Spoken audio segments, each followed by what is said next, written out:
now listening to the Film Monsters podcast with Nate and Ray.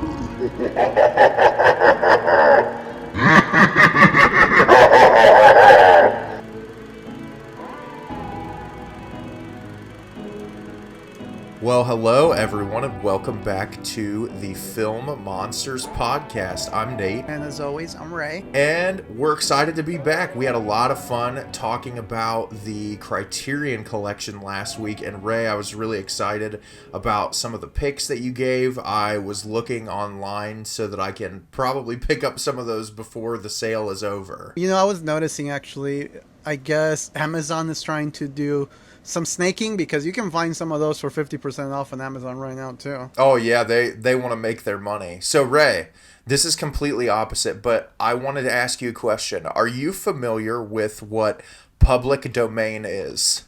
A little bit. I know we talked a little bit about Night of the Living Dead being public domain, how it's pretty much a free-for-all. Anybody can grab the intellectual property and do as they please with it. Yeah, so apparently, I was looking into it a little bit. Apparently, after an author or someone dies, 70 years after their death, the work becomes public domain. And the reason why I wanted to bring this up is because about a week or two ago, a movie was announced that is going to be a Winnie the Pooh horror film because A.A. Milne died 70 years ago. Disney has no claim or hold over the Winnie the Pooh franchise. So a film called Winnie the Pooh Blood and Honey, which is a slasher film of people dressed up as the Winnie the Pooh characters killing people off, is going to be released later this year.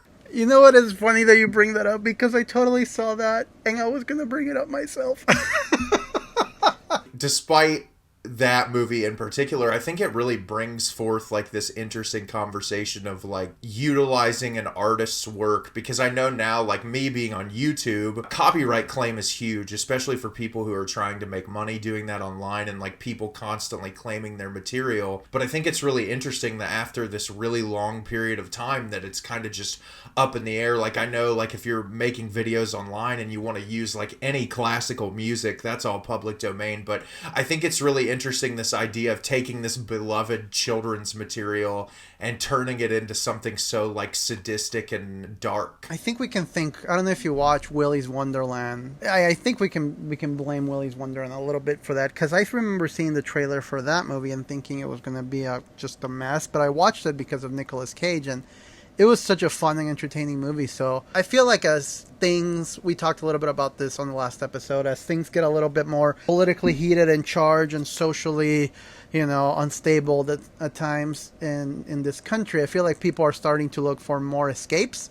So they're starting to experiment with sillier ideas, not for any other reason than people just want an escape, man. And I'll go watch a R-rated, bloody slasher Winnie the Pooh movie. On top of that is like this idea of taking like something that's so pivotal to someone's childhood and turning it so dark. Like, if it's executed really well, I feel like it could be a really great experience. I'm hoping it's not just like some cheap thing that like the first person who got the ability to grab hold of that did it. But if it's done really well, I feel like it could be like this really amazing thing that could really be scary if it's executed the right way. I always think it's interesting when you kind of twist something that's so like innocent and turn it into something so dark. And like I said, if they do it the right way, it'll be awesome. I'm really hopeful that over the years we'll see some more like really interesting properties picked up, like Winnie the Pooh, because I was like, oh my god, this is so unique and interesting. Yeah, it'll be interesting to see, because it also has the potential to derail real fast. So. Oh, 100%, especially when everything's up for grabs. I mean, there's so many interesting things now, and this is sort of on the subject matter, but it's like Disney, I've noticed, with like different people's contracts, they're now signing these clauses into law where like they can use your image years after you're dead, and films like when they used the guy that was in Rogue One, when they used his image and his entire character was literally a CGI animation, and you're like, oh, did his family give Disney the rights to do that. And then obviously, they've used Carrie Fisher's image, and it makes you wonder, like, are we going to start getting films that have completely and totally like CGI'd actors that have been dead for years? Yeah, that'll be weird and interesting. I hope not. I'd like to keep my artists looking alive and well. Yes, 100. We don't want real Night of the Living Dead, is what you're saying. I like zombies, but I like fake zombies. Yes, absolutely. I also love fake zombies. So that is my conversation about horror movie Winnie the Pooh. So now I'm going to hand it over to Ray to transition into the topic of our episode today. So something that we constantly just mention in passing, Nate and I, is that we are film lovers, as you all know, but we also are music lovers. We enjoy music quite a lot. I've said it in the past that before film, music was the first thing I connected with. And I've been listening to music nonstop since I was a kid, and obviously my tastes have changed and evolved. And this whole episode for me actually was inspired by this whole Stranger Things craze where everyone is freaking out about Kate Bush and Metallica, and I celebrate that stuff. I know there's some gatekeepers out there that roll their eyes, but I celebrate those kind of things because I don't think, just like film, no one has ever bullied me for discovering Citizen Kane in my late 20s, early 30s. So why would I, bully a 16, 17-year-old kid for discovering Metallica in 2022? It just doesn't compute in my brain. So with all this talk about music and kids getting into different genres and like metal being popularized again, I just thought it would be a cool topic to talk about. First of all, our relationship with music, and also how a relationship with music has transferred over to films, because today's episode is going to be about music movies, is what I'm calling them, because we are not doing biopics. So we're not going to be talking about like Bohemian Rhapsody or Walk the Line. As much as I love Walk the Line, we're also not going to be talking about musicals like Les Mis, because these are strictly about movies that surround the topic of music culture. So that's kind of what I wanted to focus on, and also kind of let our listeners know like what other things we're about. We don't just watch Winnie the Pooh slashers and art house Criterion movies. It's funny that you said that earlier about the gatekeeping in the music industry, because like I remember it was probably just like 3 or 4 years ago that I really started getting into Radiohead because of hearing Johnny Greenwood and Tom York's film scores. And people are like, oh my god, you're like, at that time they're like, oh my god, you're almost 30 and you haven't heard who Radiohead is. And I was like, yeah, they just never came into my field, into the music that I listened to at that period in time. And I think the gatekeeping thing surrounding music is really weird. But aside from that, I'm just like Ray. I feel like music has been a really pivotal part in my life since I was really young. Both of my parents were very much into different genres and styles of music. As I've talked about on the podcast before, I was raised in a really religious household. A lot of my early exposure to music was like Christian rock, I guess, and like the Christian harder rock scene, which kind of transformed my music taste and opened me up to some new and different genres and styles. And over the years, it's kind of shifted, but music has played such an integral role in my life, just like film has. So I'm really going to be interested, Ray, in hearing your picks, because I think we're both going to have some really drastically different films in our lists. So before we get started, do you just want to take 30 seconds, a minute to just, like, I'll do the same and talk about just some of the stuff you listen to. Everyone knows we love film scores. Everybody knows that we love that aspect, but do you just want to address a little bit of like the kind of stuff that you listen to while you're not nerding out about movies, just to kind of give our listeners a background of like what are the stuff that we like? Yeah, sure. So I think for me, my music taste is really diverse. I listen to a lot of things all over the spectrum. I would say lately, especially like in my late 20s, I've gotten a lot into the singer-songwriter field. So like I've said it before, but Phoebe Bridgers is one of my favorite artists. I love Kevin Devine. There's a new artist, her name's Samia, that I'm really into. I also really love a lot of like alternative rock bands. So like one of my favorites of all time is the group Manchester Orchestra. I also love a lot of harder, more like spoken word or like screamy stuff like La Dispute and Me Without You. So mine's kind of all over the spectrum. I listen to a lot of different genres, and I feel like my taste is, I'm surprised where I feel like it would be cemented. I feel like it's constantly growing. What about you, Ray? I agree. My taste is constantly changing. I like the rock stuff, the notoriously known as post-hardcore. My favorite band is Thrice. Some of my other favorite bands are like Hope's Fall and At the Drive-In, Refused, Finch, and Berlin. So I'm kind of all over the place. Showbread is another big one for me. So, you know, I feel like I'm also kind of all over the place when it comes to music. I also have really gotten into in the last few years this genre called post rock, which is a very like most of the time instrumental, very progressive passages that the song progression starts in one place and then somewhere. Usually they have these really dramatic, almost movie-like crescendos, very cinematic feel to them. As you know, as we have talked about, I've always been a fan of that stuff. Obviously, growing up in a different country when I was younger, I had very limited access. So, you know, I got into the pop craze of the 90s. So I'm kind of all over the place, and I've never been one to judge anybody or tear anybody down for their music taste. Like we were talking about the gatekeeping. One of my now favorite bands, they're an alternative rock band from the early 90s called Failure. Very space rock themed band. And they formed when I was in 91, I believe. So and I discovered them just 5 years ago. And now they're one of my all-time favorite bands. So there's never a moment that's too late for you to get into a band. Failure is one of my favorite bands now. And they've been around, you know, almost as long as I've been alive. But I didn't discover them until 5 years ago.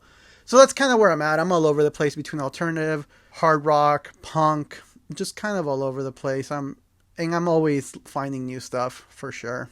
Oh, and it's funny that you made that comment because I feel like when I was in high school, I was a little asshole when it came to music. I was like discovering all these bands, and like I always thought that like my music taste is better than yours. And I feel like now, you know, there's a lot of niche groups I like, but I feel like I'm at this point in my life, I'm like the least gatekeepy and judgy person about music compared to when I was younger. I mean, shit, I bought tickets to go see Carly Rae Jepsen, so I'm not gonna be judging anybody for their music taste. But like, yeah, I think, you know, life's too short to judge other people based on what they like. I mean, enjoy what makes you happy. There's stuff I'm not gonna like.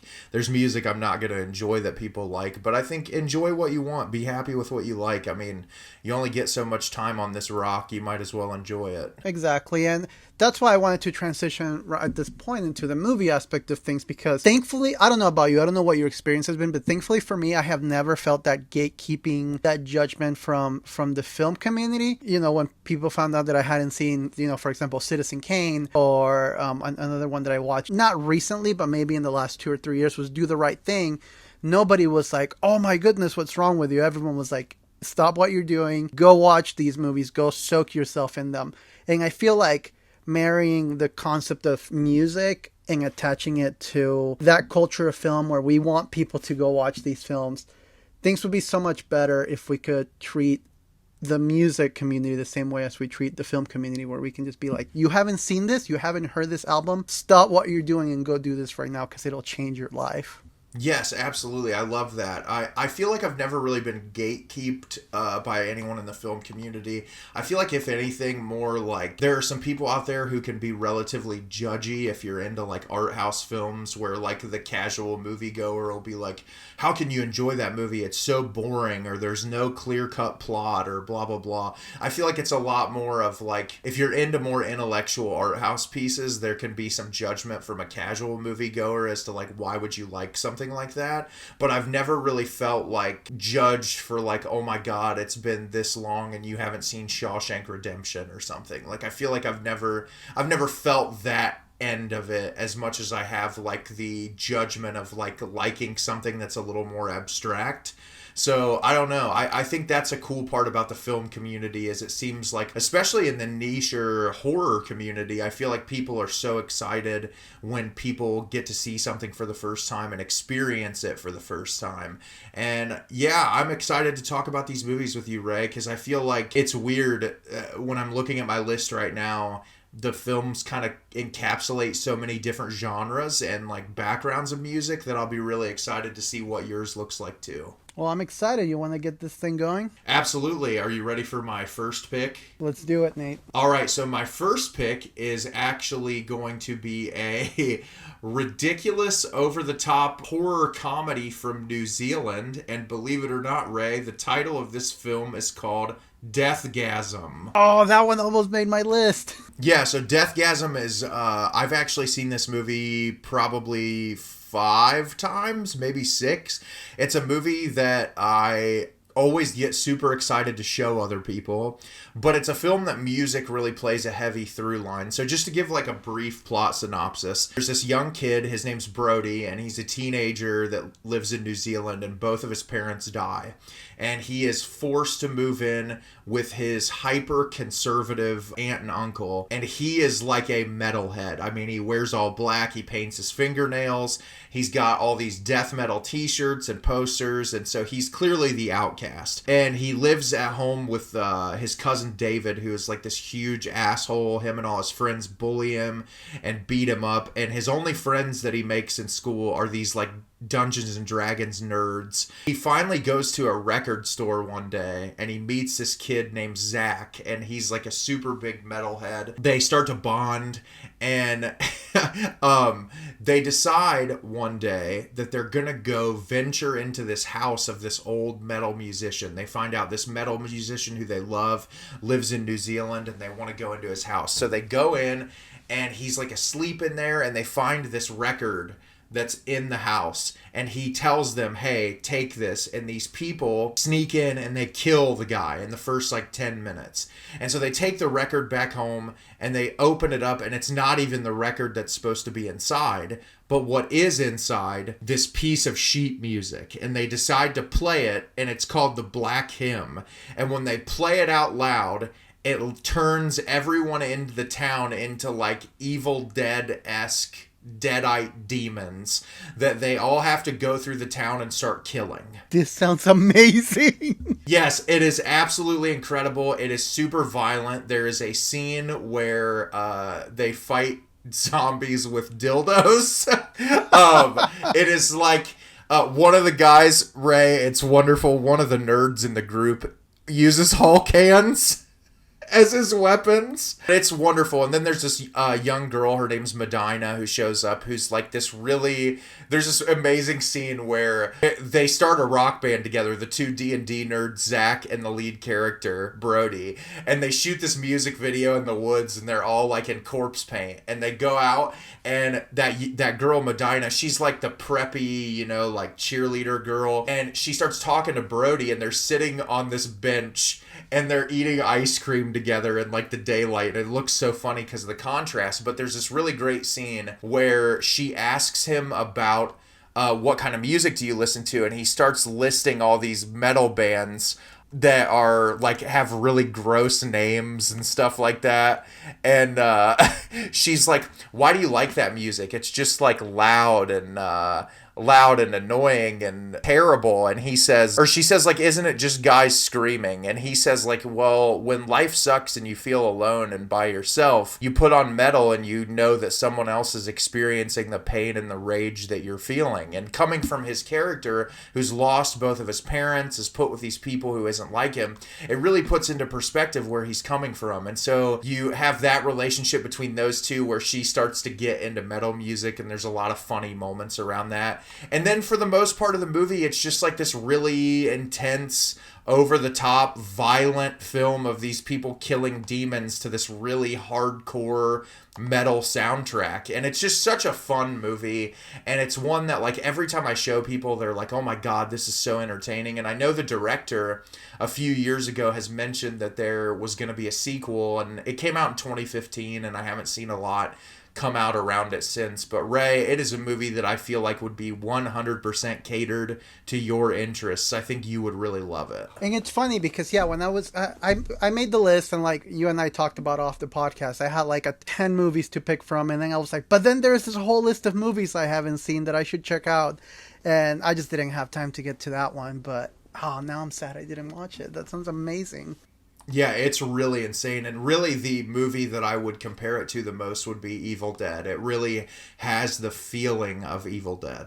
Well, and that one's that meme, right? Of them eating ice cream and they're like, my music taste and my other music taste. Yep. Mm-hmm. That's amazing. I'm going to have to watch that like as soon as possible. That sounds incredible. You will absolutely love it. So, Ray, I am ready. Hit me with your first pick. So I'm going to start off with this one right off the bat. This one, I kind of struggle whether I wanted to put it or not, because it's not musically inclined, but it's surrounded by the punk culture of the 80s. As people know, I'm from Utah. I'm from the Salt Lake City area. So I cannot have a music episode without talking about SLC Punk. I have actually never seen this movie, and it has been on my list for a very long time. I know Matthew Lillard's in it, but I'm excited to hear you talk about it because I've never watched it. This movie is great because you know how you hear about movies that like, oh, this movie takes place in London, but it was actually filmed in Georgia or something like that. Like, this one was actually filmed, in downtown Salt Lake City in the late 80s, early 90s. And, I've walked through those streets. I've driven past those streets. I've, been to those places. So first of all, seeing it from that perspective was really fun because I just realized I said late 80s. I meant like the late 90s when the movie was filmed. The movie basically is following Matthew Lillard and his friend. And they're these punk rockers in Salt Lake City, Utah. When, at the time when the movie takes place, punk rock was not famous in the country, let alone, conservative Salt Lake City, Utah. Basically just journeys their experience as they walk through the streets of Salt Lake as these over-the-top punk rock kids with mohawk and studded belts and colored hair and violent. And it kind of touches on like that violent energy that punk brings, and him and his best friend who goes by the name of Heroin Bob, ironically because he's afraid of needles. That is hilarious. Yeah, the character's afraid of needles, but they call him Heroin Bob. It's just that punk culture and how the punk culture affected the current scene that we have in Salt Lake City. There's a great scene in the movie where they go to a punk show and it turns into a riot, and they're talking to the band afterwards, this band from the UK, and then they're like, hey, what did you think of the show? And he's like, we're never coming back to Salt Lake City. This place is way too violent. And that scene was, that moment in the movie, like, it caused for laugh, but there were a time in Salt Lake City, and there's still some lingering history of Salt Lake City where this city, the punk kids and the straight edge kids and the metal kids they felt so restrained by the culture, the conservative culture of Utah, that they went all out and they went hard. And we had crews like the Grudge City crew where they would just go to Hatebreed shows and beat people up, and there have been deaths that have happened in some of these venues. Salt Lake City had this really bad history. And there are bands that still won't come to Salt Lake City because, there is this history of a very violent area for bands to come to, especially the hardcore and punk scene. So this movie just kind of surrounds the punk culture and the punk scene that was happening here in Salt Lake City as the city was building. And this is really cool seeing, Matthew Lillard with Blue Mohawk walking, downtown Salt Lake, and knowing that I've been there countless amount of times. And I was never a punk rocker with the mohawk, but punk culture has definitely influenced me a lot in my teenage years, and even now that I'm older. Even my ethics and my system of belief and those things were shaped a lot by the punk culture and the punk scene. Just being able to watch a movie that addresses that culture in the town where I live it's really endearing. It's obviously has some sad and emotional cues. It's not just a comedy. It's not just a documentary about punk music. It's about life. It's about watching these punk kids growing up and the crap that they had to deal with. And not everything, as we know, surrounding that scene is fun. Yeah, absolutely. I feel like that's such an interesting subject matter to a film.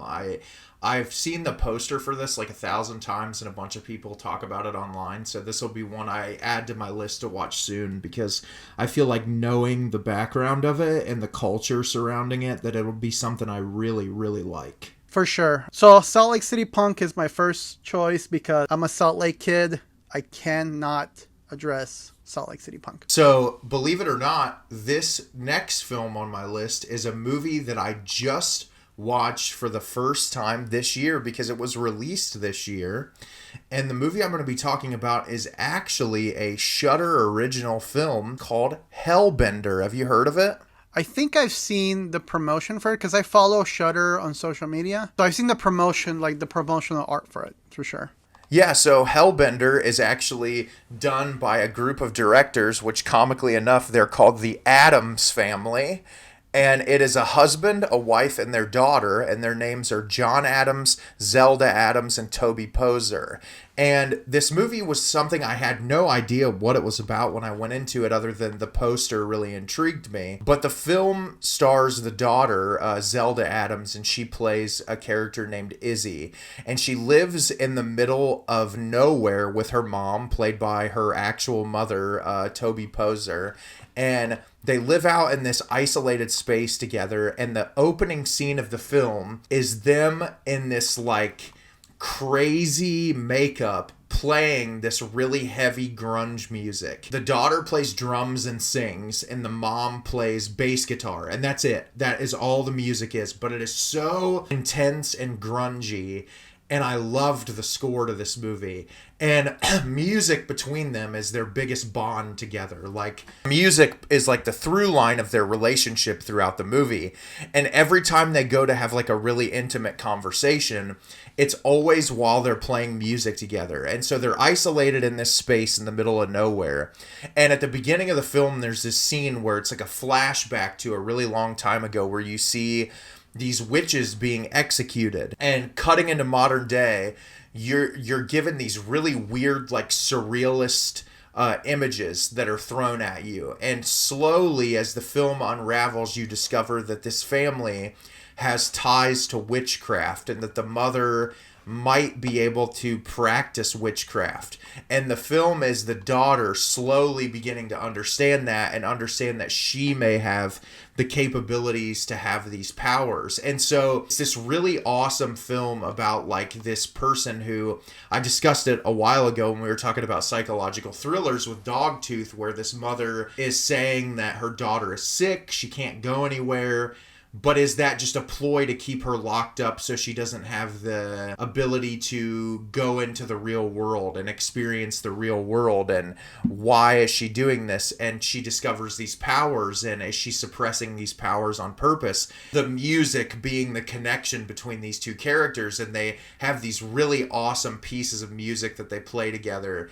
And I thought it was so cool that the through line of the film was the two of them playing music, and when they do that, that's when they have their most intimate conversations.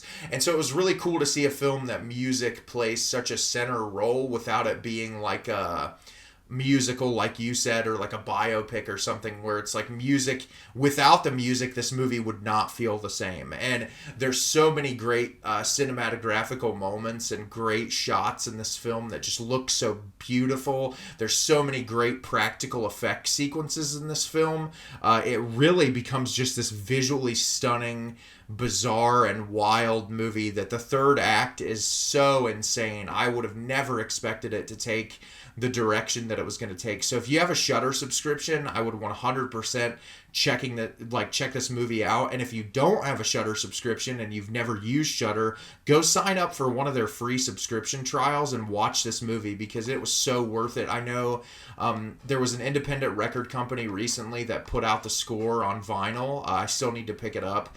But yeah, it was fantastic. It was one of my favorite movies of the year so far. And Ray, I feel like this was something that would definitely cater to your interests. I have to. I just need to get back on Shudder. That's just the truth of it. because I feel like I'm missing out on so much goodness from Shudder. So my next pick, it's the obvious record nerd movie. It's just the obvious record nerd movie. I like you and I are both record collectors, so this movie is one that I watch every year right after I get back from standing in line on record store day. I put on this movie. I feel like it goes with the vibe, and that movie is High Fidelity. How did I know you were gonna pick High Fidelity?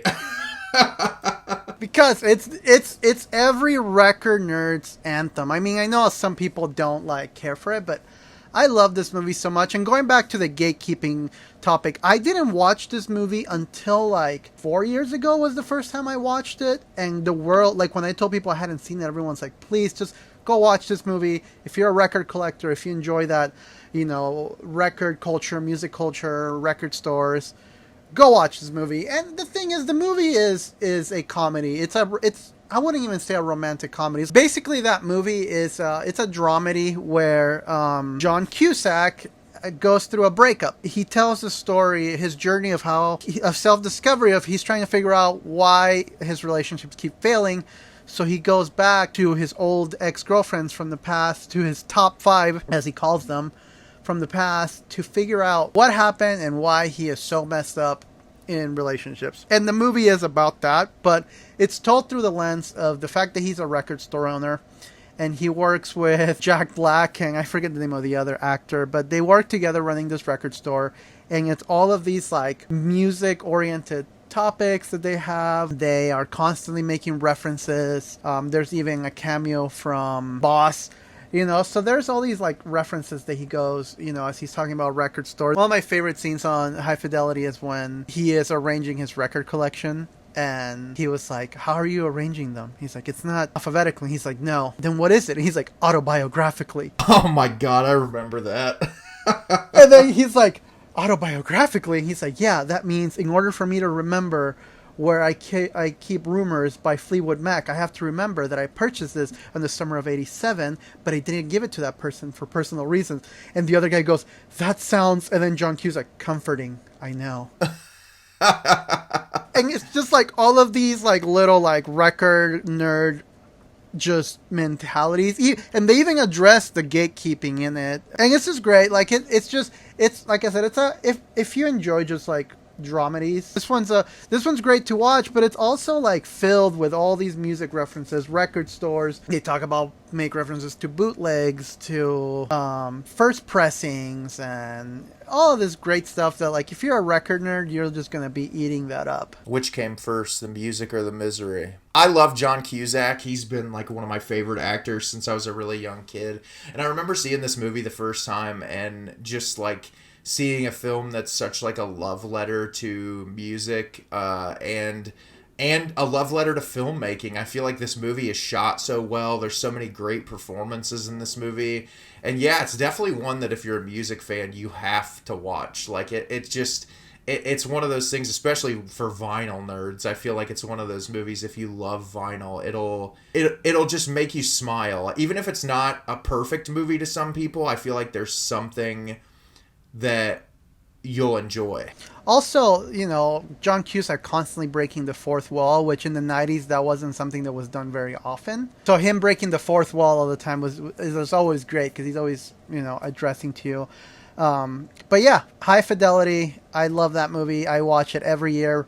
Right after I've been standing in line for 3 hours on record store day, I'll come home and I'll throw on High Fidelity. So this pick is another more recent movie in the past couple of years, and this is a film I'm pretty sure you told me you've seen, Ray, and I'll be interested if this movie has shown up on your list. And this is a film that you could pick up in the Criterion sale this month, and that film is Sound of Metal. Oh, that one also just got etched out of my list. Sound of Metal is a movie that's not necessarily about the music, but about the loss of music. And I feel like, Ray, I don't know if it was the same for you, but being someone who loves music so much, I feel like despite, seeing what a person going deaf is going through, I feel like to me, a person going deaf is a traumatic enough experience, but being a person going deaf who loves music so much is an even more traumatic experience. So you have this character played brilliantly by Riz Ahmed, and his name is Ruben, and he's with his girlfriend Lou, played by Olivia Cook, who also gives an amazing performance. And they're in this weird, like, metal-esque duo band where he plays the drums and she plays guitar and like literally screams vocals, and they're traveling all over the US together playing these shows. And early on in the film you can tell that he's having issues with his hearing, and he goes to a doctor eventually, and the doctor tells him that he's going to lose all of his hearing and that he's eventually going to go completely deaf and to stop playing music. And of course, he doesn't stop playing music because you can tell music is his entire life. Like, it's all he cares about. Well, his girlfriend wants him to stop performing, but he wants to keep going. But she's also concerned about his sobriety because he's a drug addict. And so on top of all that, you have all this issues showing up. So eventually what happens is they find a place where all these deaf recovering addicts go to and work together to kind of understand, how to live life from this point. And it's all about Ruben's character trying to come to terms with living with his deafness, or does he choose to go get this procedure done where he gets these like cochlear implants put in. And honestly, it's just this really brilliant film about perspective on life, and like, if something like this was to happen to you, how would you continue to go on, and finding joy in other things. And what's so difficult is for someone who loves music so much, losing the ability to perceive music in the same way is such a hard thing to even comprehend. And I remember, like, this movie made me cry so much in so many different moments because it felt so realistic. And I think what helped achieve that even more is the sound design in this film is amazing. And I feel like the sound artists that helped create this film give you a perspective on what it would be like to be in that situation. And like the way the audio cues are mixed in and how you're kind of put in Ruben's perspective to feel what he's feeling, and hearing those hissing, and like the moments that were the hardest were the moments where he was in a space with someone and he could hear like muffled words, and there were little things that you could pick up but not full enough sentences. And so it's really just a beautiful movie, and there's so much more to it, and I don't want to give every element of it away because it's just such an amazing watch. But this was a film that I would say profoundly impacted me in a way that not a lot of movies do, and I'm glad that it got a Best Picture nomination. I know it got Best Sound Design, I think, for the Academy Awards, but it's a film that everybody needs to watch. I just think it's brilliant. I remember watching this because I listen to a lot of podcasts where they talk about music, and I've heard a common thread throughout a lot of artists. I heard it through like from Aaron Marsh of Copeland, from Spencer Chamberlain from Under Oath, from a bunch of artists, even from, Dustin and all those guys from Thrice. They talk about life after music, because a lot of these bands broke up and got back together, and how much they just missed it. They missed the performance aspect. They missed being able to write music with their friends and be able to do these things. So watching this film from someone in the perspective that they are not ready to quit music, they are nowhere near have any desire to stop, just grinding music. Also, another thing, going back to the Salt Lake City punk thing, that punk rock ethos where you got to keep grinding, and, you got to just keep grinding. You can't stop. Your band cannot stop, because what do you do? So watching it from the perspective of someone that he has to stop because he literally cannot do it anymore, and seeing that depression, how that takes him, there's that beautiful scene where he starts tapping on the little slip and slide to that little kid, and he's just going off of the vibrations because he just misses it so much. And I have been posed with the question before, it's like, hey, you love music and movies, which one would you rather lose, your eyesight or your hearing? I think I would struggle more with losing my hearing, but I don't know. Hopefully I'm never in that situation, but that movie definitely puts you in the shoes of someone that hearing was their life, and that was stripped from them completely. That scene you were talking about with the kid that is like one of the most beautiful scenes I've ever seen in a movie. It just like shook me. Just like seeing that kid's excitement, just to feel those vibrations and to like comprehend what that is like. And there's so much more in that movie that just like, it's so moving and beautiful. And I didn't know anything about it when I went in to watch it, but like by the time it was over, I was just like, oh my God, this is definitely one of the best movies released of the year. And yeah, this is one, go watch it. Criterion's putting it out. I don't think it's out yet. I think you can pre-order it. Has a really cool cover too. They did a really nice job with the cover on that one. Yeah, that Sound of Metal was my number 1-2 movie of that year. Yeah, my number one movie that year was I'm Thinking of Ending Things, but Sound of Metal was like right behind it. Mine was Color Out of Space, followed by Sound of Metal. Yeah, Color Out of Space was entertaining. I loved it. But yes, you're up, sir. I can't wait for your next pick. So I'm going to kind of piggyback off of Sound of Metal, because the reason why Sound of Metal didn't make my list is because I put this one instead. Oddly enough, this one also made an appearance at the Academy Awards, and hopefully it makes an appearance in the Criterion Collection. We never know. But the movie I'm talking about is last year's Best Picture winner, Coda. I absolutely loved Coda. I thought it was brilliant. Coda was brilliant. And the reason why I picked Coda over Sound of Metal is because with this list I'm trying to do like maybe more light-hearted watches for people. And I felt like between Sound of Metal and Coda, they both beautifully deal with the topic of the deaf community and the music community. That I just like Coda actually like got me very emotional watching it, just like Sound of Metal did. I love them both, but ultimately Coda is the one that got picked over Sound of Metal for this list. I hope this one comes out and it becomes more easily available for people, because right now I think it's just on Apple TV. Yeah, I know it was an Apple TV original. I feel like I know that's where I saw it the first time. I was actually really surprised that this movie got nominated for an Academy Award, and I was surprised that it won. I really loved it. I thought it was really well done.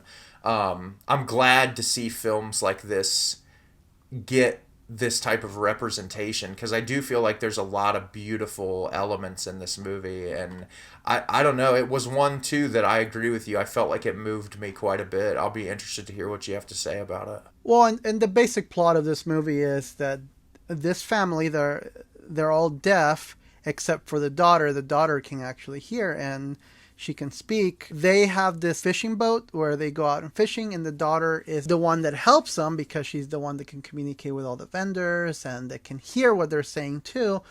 So it's a very tight-knit family. Everyone except for the daughter are deaf, so they rely on her a lot to help them to be able to communicate with people at town meetings and business ventures and whatnot.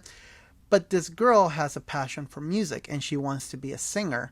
And she gets discovered by joining a choir, who is actually being led by Eugenio Derbez, who a fantastic Mexican comedian, but it's so nice to see him in a role this emotional. I'm really excited to see what else he does in the future, because all I know him from is from his comedy. So he starts coaching her to work her voice so she can go perform at a prestigious university where she can pursue a career in music. But obviously her family relies on her a lot and also can't really understand what she's so passionate about, because they can't even hear what she's singing or saying.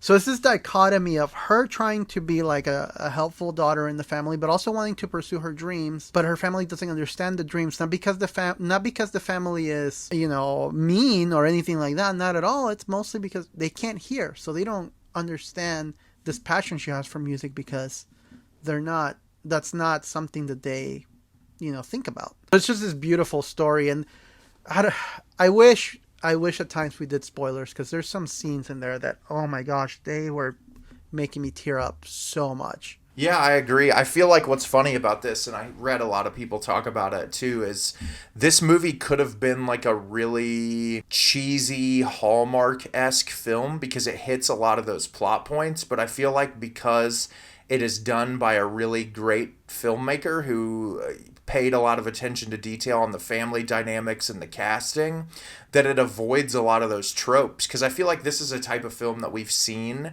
where it's like, struggling kid has to overcome adversity to get to where they want to be. But there's something about this movie and the characters in particular that really make you have an easy time to grasp onto it, and that even if you're not a person who's deaf or have deaf family members, that there's pieces of this that you could attach yourself to, that you really understand and hurt for these characters. And I really do feel like what you're saying, Ray, there's so many beautiful scenes, like the scene with the daughter and her dad in the car at the end of the film, which I won't go into detail, but yes, that scene, it hit me. Oh my gosh. And then her performance towards the end of the film is brilliant. There's so many great scenes in this movie, that the one scene in particular where she's performing in the auditorium filled with the people where her parents come to see her. I feel like the sound design in that scene is just brilliant and really kind of similar to what I said about Sound of Metal.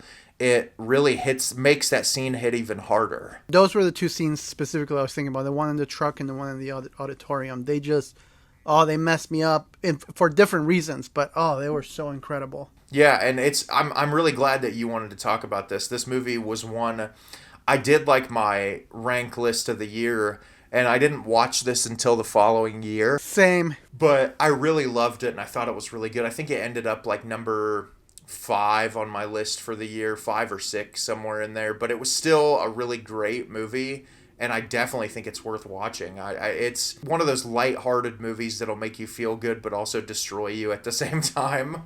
But it also, I feel like a lot of lighthearted movies, a lot of people fault the Academy. It's like, you're going for the safe choice. But I feel like this movie also shines a light on a community, such as the deaf community, that we normally wouldn't have that front row seat to their lifestyle. So I think that's important to address too. Yeah, I mentioned this in a review on YouTube recently, but there's a film. The film Drive My Car deals with someone who speaks totally in sign language, and you have a movie like this, and you have Sound of Metal that we talked about, and it's good to see that the deaf community is getting more representation in film, and that people who have to utilize this way as a form of communication. It's just, I'm glad films like this exist. Me too. So on that note, what is your next one?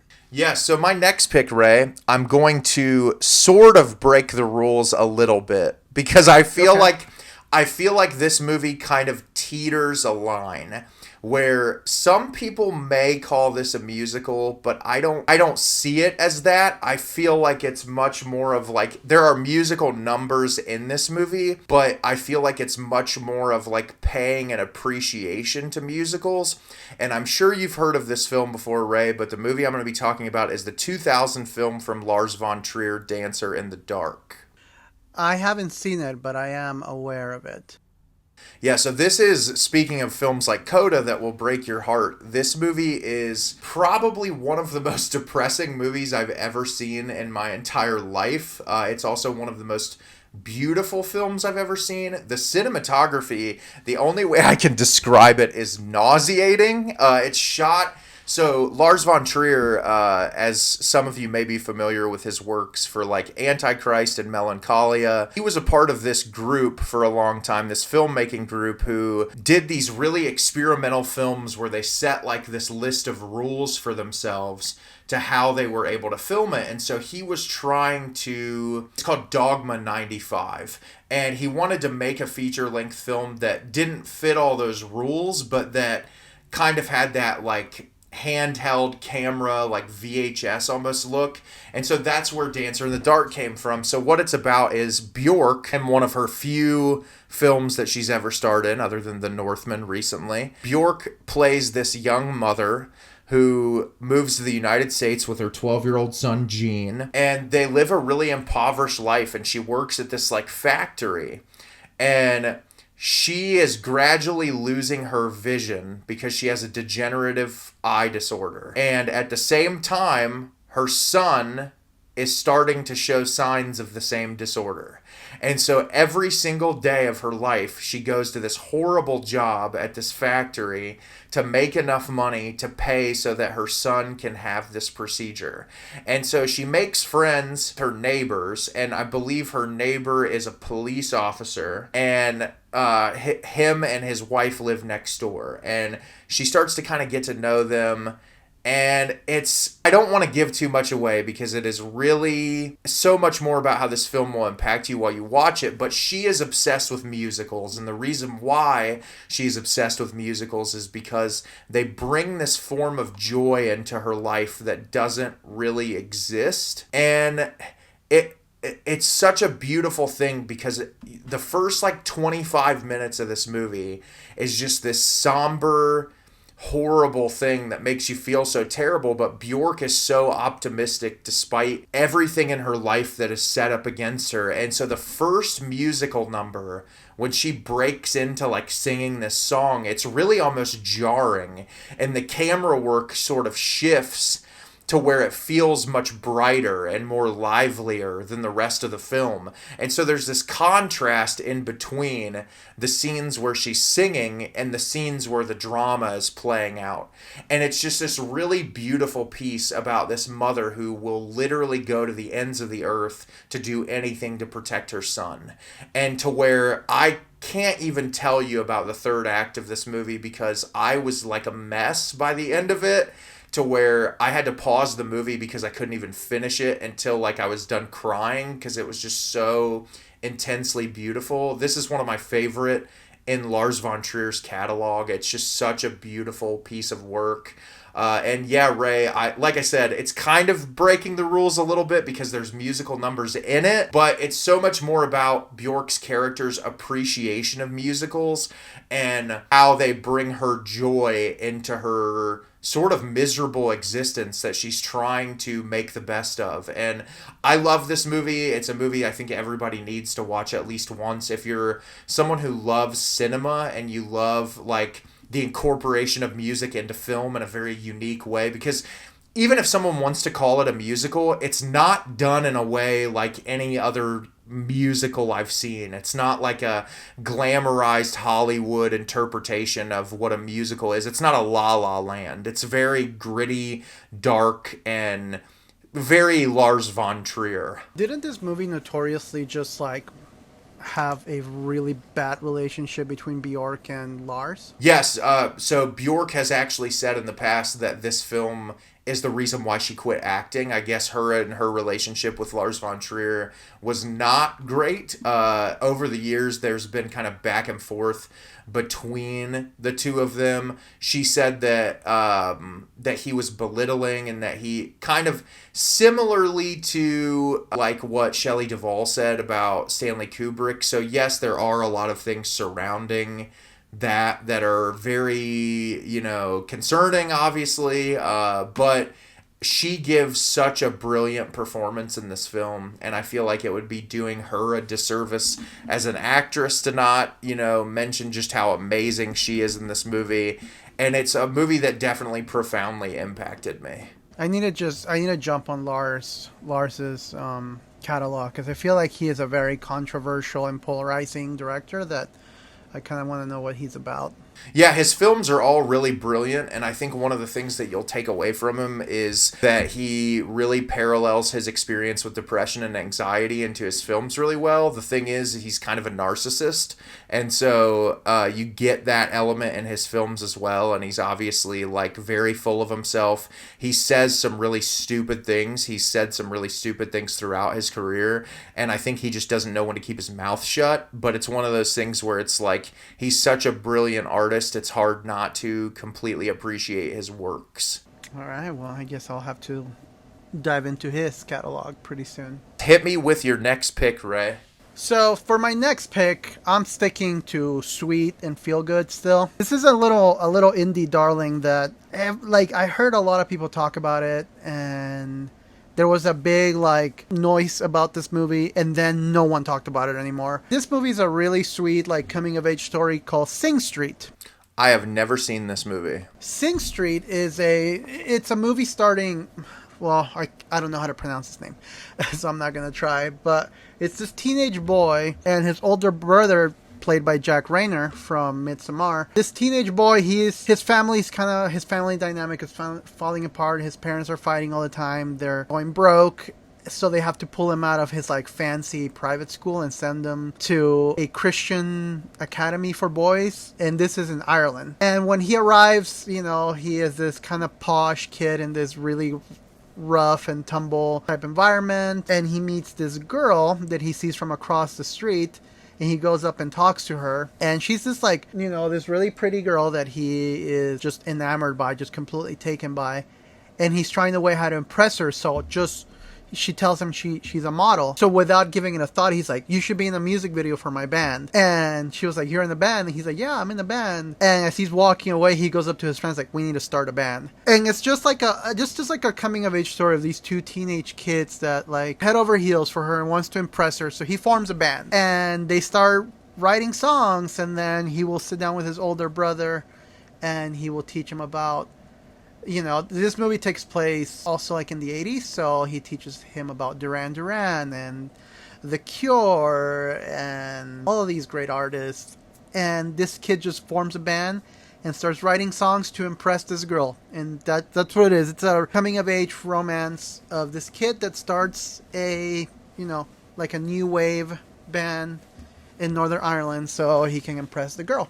That sounds like it would be something I would very much enjoy. I actually, I've seen the poster for this before, but I hadn't heard much about the film at all, other than I know what you were saying about, like, for a while, it felt like everybody was talking about this movie, and then it kind of just disappeared off the planet. Like, people stopped talking about it. So, yeah, I definitely want to watch this movie. This sounds like something I'd really enjoy.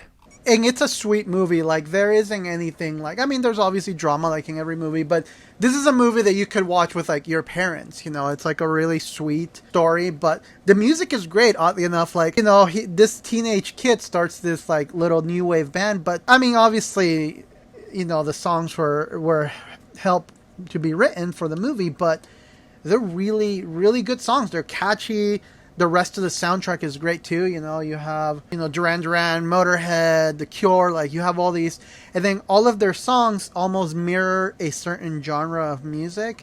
And then their fashion sense changes as they learn more about these bands. And it's just a really cool, heartwarming, you know, it's one of those movies that you watch when like you just want to watch something heartwarming, happy, catchy, with a killer soundtrack, and even the original songs written for the soundtrack are great. And yeah, it's a pretty straightforward story. There isn't much to tell you other than it's a really sweet movie with really good tunes. So I don't have much else to add about Sing Street because, like I said, it's a pretty straightforward movie, so we can just jump on to your next one.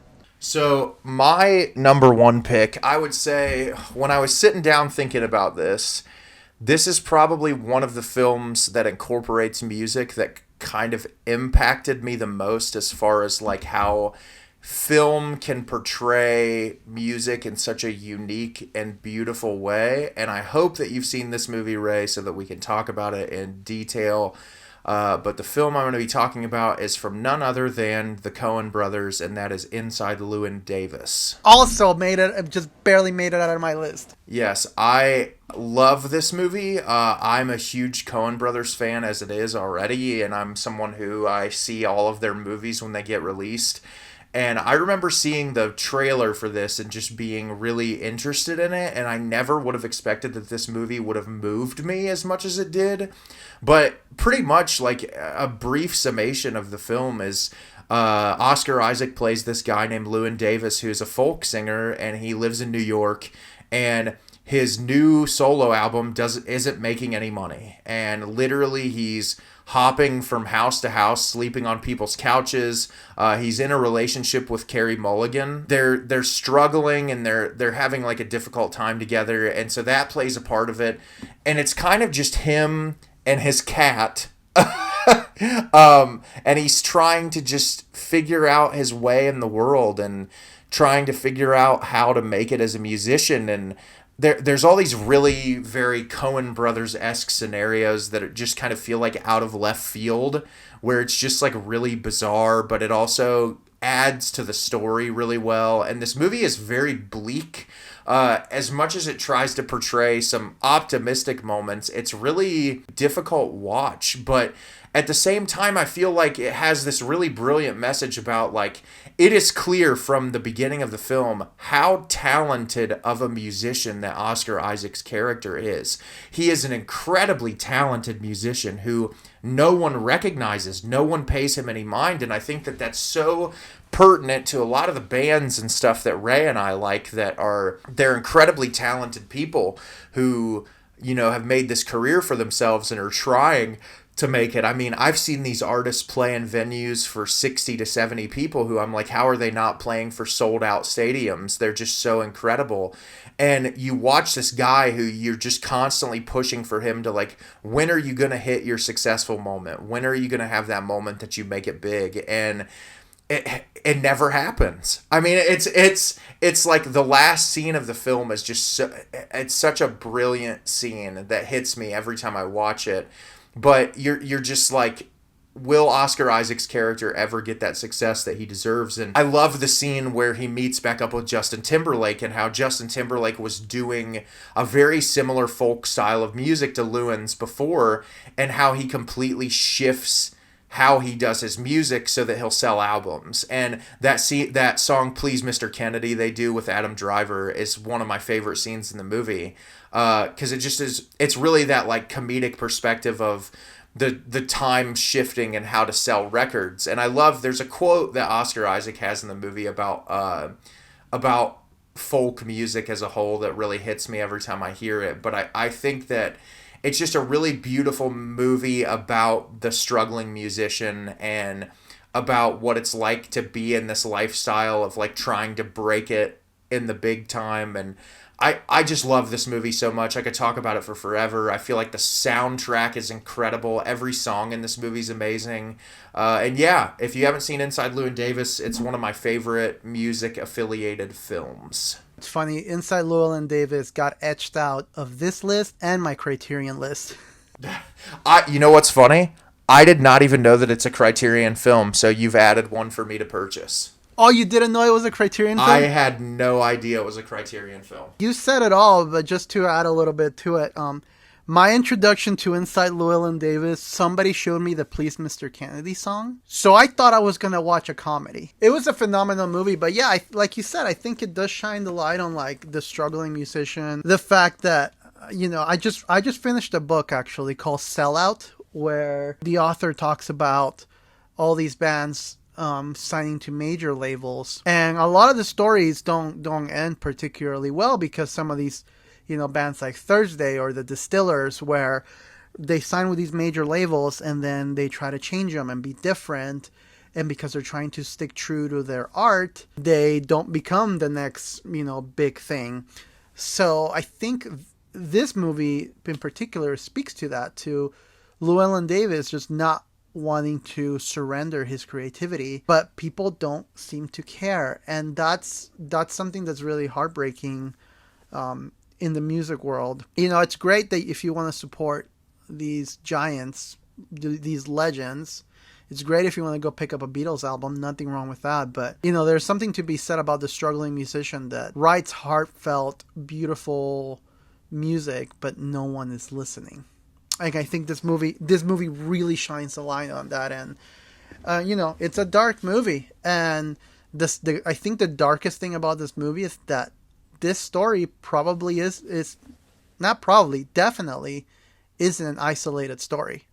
Yes, it's absolutely brilliant. So that's all I've got to say about Inside Llewyn Davis, but hit me with your number one pick, Ray. So my number one movie, it's probably the darker one on my list. It's not even that dark, but this movie stars Donald Gleason, Michael Fassbender, and Maggie Gyllenhaal. And the movie I'm going to talk about is called Frank. It's crazy that you mentioned this movie. I have seen clips from it, and I know a lot about it, but I've actually never seen it. Other than, like, I know about the paper mache mask, and that's about all I know about the film. Oh man! So basically, for those who haven't seen it, Frank is this also like dramedy about.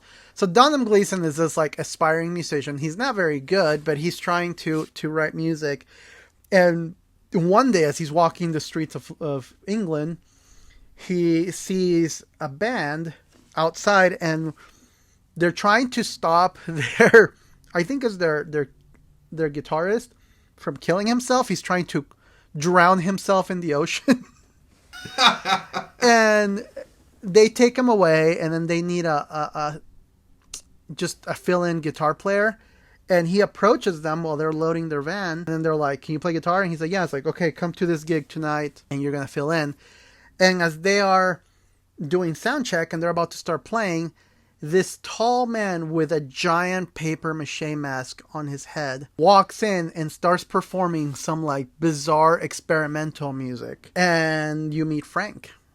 It's this musician that goes just by the moniker of Frank, wears a giant paper mache mask that he never takes off. This isn't like a prop for the stage. He never takes it off. They want to record an album. So Donham Gleeson, he has some money saved up. He quits his job and joins his band, and they rent a cabin out in an island, and they're going to record their album. But Frank, as the leader of the band, he's very weird and eccentric, and he wants his music to be experimental and weird and crazy. So he's experimenting with like all these different weird noises and sounds, and it's just this story of this band trying to record this album and what they're going to do with that album. But there's obviously all the frictions because Donham Gleeson, he wants to be more of a marketable band versus they want to be this experimental weird thing. So he starts recording their band practices and posting it online for people to see it. And you can tell they're all pretty dysfunctional people. Like Maggie Gyllenhaal just like absolutely despises Donham Gleeson. And you find out more about it, and you find out more about the Frank character and why he always wears the mask. And at first it's a seemingly hilarious laugh out loud comedy. And as you start finding out more about the psychology of the people in this band and the stuff that they're going through and the traumatic experiences that they've been, like, it takes more of a dramatic turn. But the movie is mostly just really funny watching this band record this album and just being so chaotic. And he's trying to be this marketable project versus they're just trying to be this experimental weird thing. So it's really interesting, and just kind of the psychology of how music plays into their, into their lives. And it features actually a great, the drummer in this band, she plays for this band that I really love called Autolux. They're really good. Like it's a really cool movie and really cool seeing like the artistry behind it. And you always hear about bands breaking up over creative differences, so being able to see that play out on the screen is really interesting. That sounds like a really interesting movie. And like I said, I've had this on my watch list for a really long time. I just haven't got around to seeing it, but you talking about it now really makes me want to watch it even more. That's my number one pick. Frank, really funny, but it kind of delves into some more psychological aspects of why the lead singer of a band would wear a giant paper mache head 24/7. That sounds amazing. Yeah, I definitely want to check this out. I would love to see it. That's a really great pick. Really happy that we both picked such different films. I'm glad you put a lot on my list of things that I want to watch. I think that those are some solid choices, and this was a really fun episode. Yeah, I'm excited. I hope that that people check out some of these films. Yes, 100%. I hope some people check out these films. I think that it's definitely 100% worth your time to watch these. And so after talking about these films today, this was our 10th episode, and Ray and I have been having a really great time doing this podcast, and we've kind of just jumped around and talked about whatever we wanted, but we have some exciting news about the direction of the podcast, and so I'm going to pass it over to Ray, and Ray can give you a little bit of insight into where we're headed. Nate and I got thinking. We've really enjoyed doing these episodes, but we wanted to add a little bit more of a structural aspect to our podcast, and we threw some ideas around, and we talked about how we wanted to structure it, and we want to take more of a season approach. Have a thematic season. So we figured we would divide it in clusters of 5 episodes, and each set of 5 episodes we're going to focus on a theme that we enjoy, a theme that we have discussed previously that we thought would be really cool to talk about. So for our first cluster of episodes, for the next 5 episodes, we're going to be diving into the sci-fi topic. Nate and I are going to be going back and forth about some of these topics and some of the things that we can address regarding the theme of sci-fi. I'm really excited about this. I feel like sci-fi is such a great genre, and there's so many movies that kind of encapsulate sci-fi as a whole, and I'm really excited to see the choices of films that we pick and the topics that we pick, because I don't know, Ray, I feel like we're going to have some different recommendations to give and some different backgrounds on sci-fi as a whole, and I think it'll be a lot of fun to just cover that. And we hope that you all are just as excited as us about the future, because I'm really impressed, like every single time I get on and see how many people are listening to our episodes and engaging with us, like it just means the world to Ray and I. So we're really looking forward to that. As always, I say this literally in every single episode.